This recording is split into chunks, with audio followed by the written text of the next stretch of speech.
today's video, we're gonna talk about the doctrine and list UNESCO and the convention. So, what is UNESCO?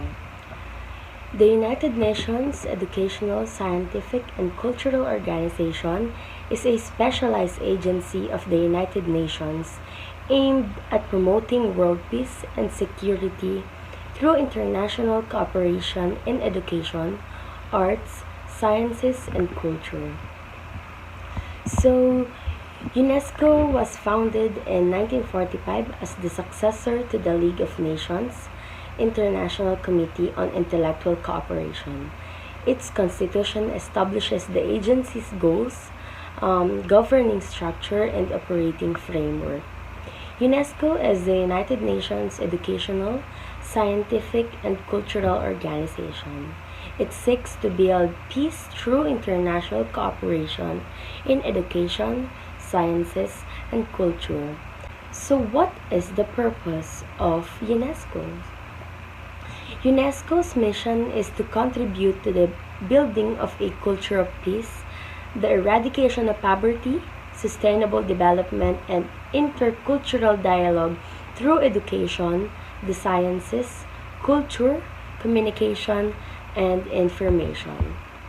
So, UNESCO works to create the conditions for dialogue among civilization, cultures, and peoples based upon respect for commonly shared values.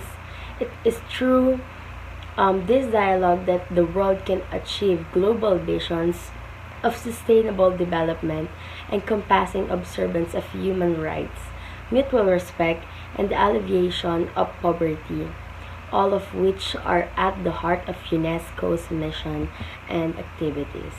So that's all.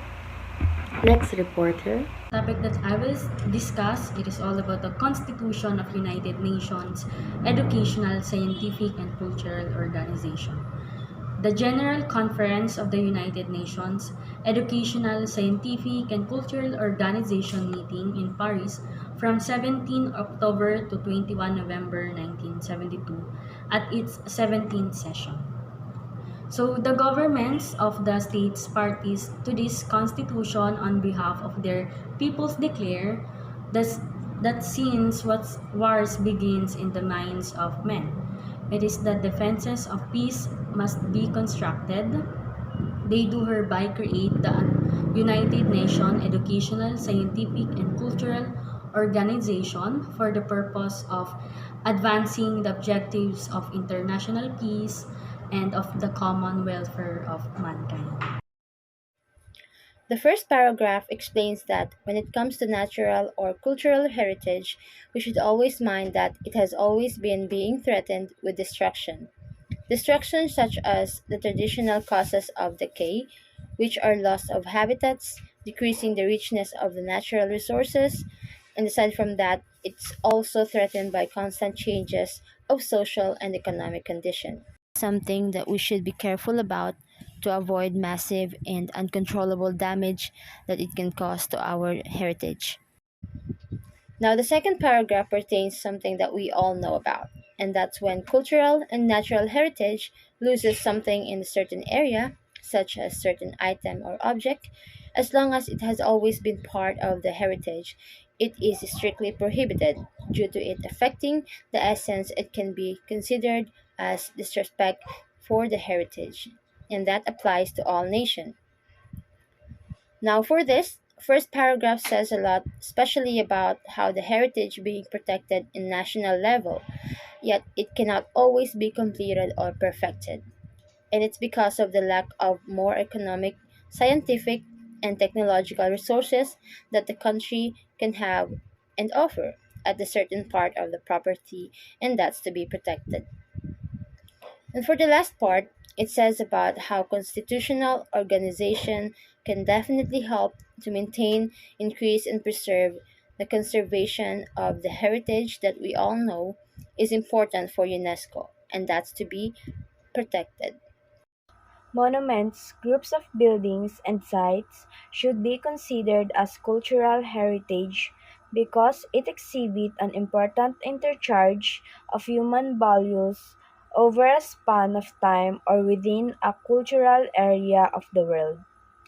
On development in architecture or technology, monumental arts, town planning, or landscape design, it represents a masterpiece of human creative genius.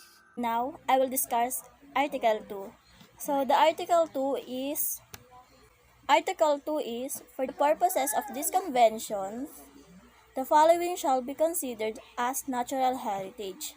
The natural features consisting of physical and biological formations or groups of such formation which are of the outstanding universal value from the aesthetic or scientific point of view.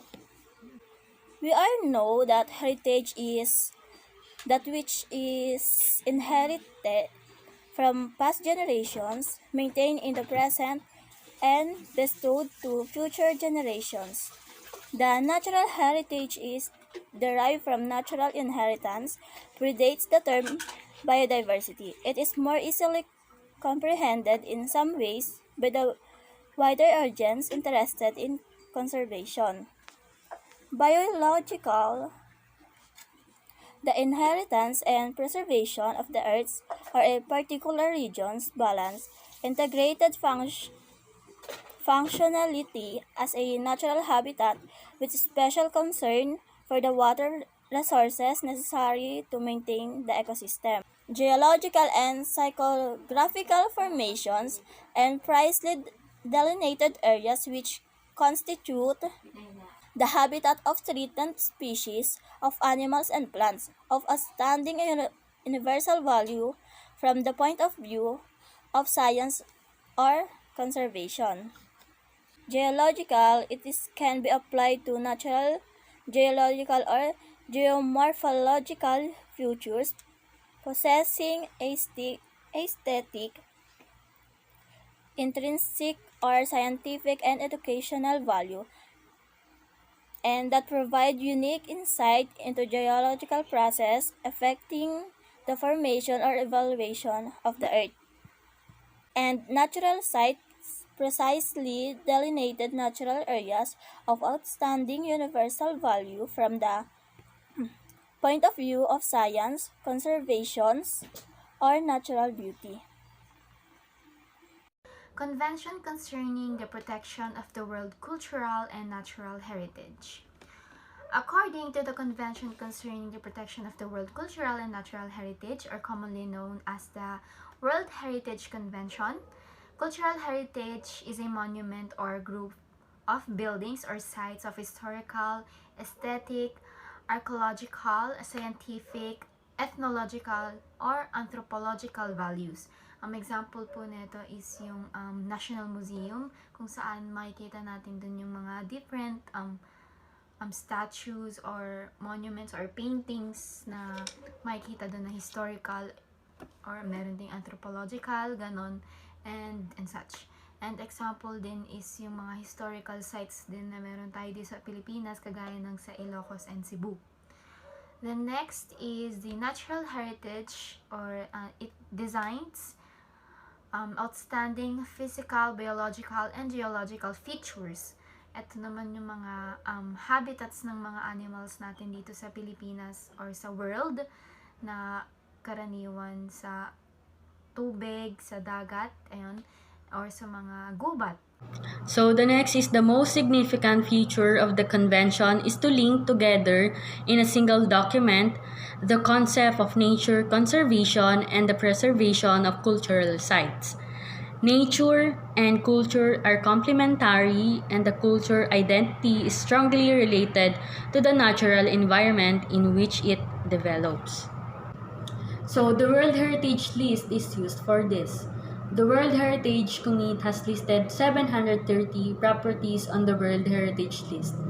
At the 40th anniversary of the World Heritage Convention in 2012, there were 936 sites inscribed in the list for their outstanding universal value in 153 countries around the world. Before I proceed to report, let me do some simple discussion about cultural and natural heritage. So, in any country or state, all the nature gifted things are considered as part of natural heritage. So, natural heritage includes river, hills, mountains, seas, streams, lakes, fields, wild areas, wild animals, vegetation, deserts. And on the other hand, during the passing of human civilization, those arts and cultures which were parts of the earlier phase of civilization still existing today are also called the parts of cultural heritage. So, for example, uh, dance, music, idol art, literature, social and religious rules, also rituals.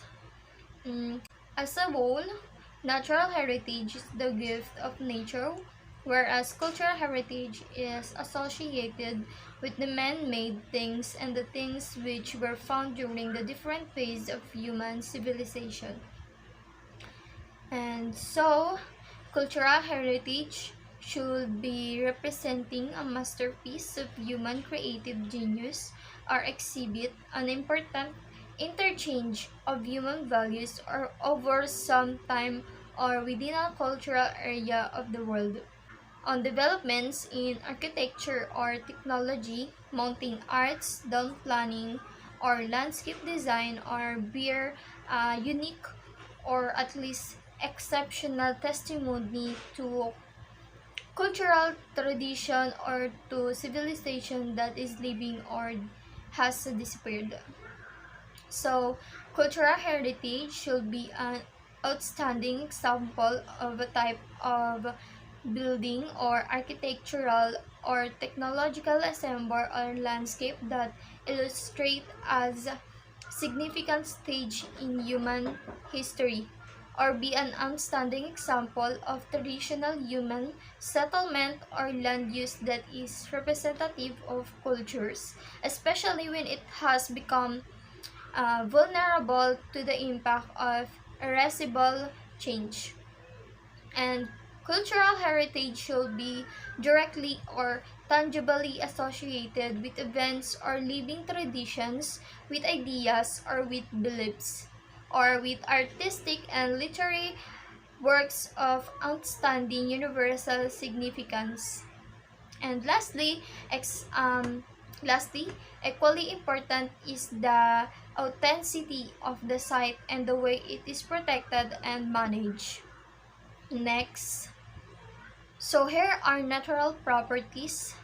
Natural properties should be outstanding example representing major stage of the Earth's history, including the record of life, significant ongoing geological processes in development of landforms, significant geographic or physiographic features, or be outstanding example of representing significant ongoing ecological and biological process in the evaluation and development of terrestrial, freshwater, coastal and marine ecosystem and communities of plants and animals contain superlative natural phenomena or areas of exceptional nature beauty and aesthetic importance. So, natural properties should be contain the most significant nature habitats for in situ conservation or biological diversity, including those contain threatened pieces of outstanding universal value from the point of view of science or conservation. Uh, so that's all. Thank you for listening.